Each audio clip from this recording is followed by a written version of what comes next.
Hey guys, so today I cut out a little box. You draw your letters on it in the middle. It's got to be two-sided. After you cut them on there, you draw your holes out in the middle where you have to. Do that first. Then you cut out around the sides and you tape it back together. You turn it over. You cut out around the sides except for your bottom where your base is going to be. You cut the top down. And tape, and after this you're done on your second side, then it comes apart. I'm having my son, I want him to see this. Watch this.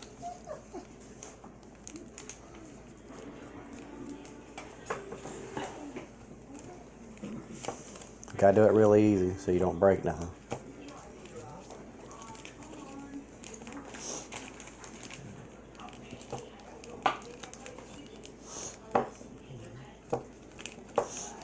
If you got incorrect letters, you have to side it out.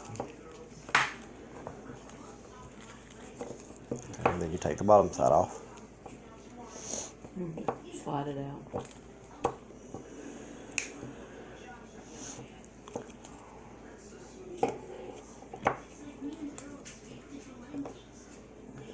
And then after everything comes off, it reads God's love. Which I've got to go back and sand this right here now. Make it pretty. Thank you for watching.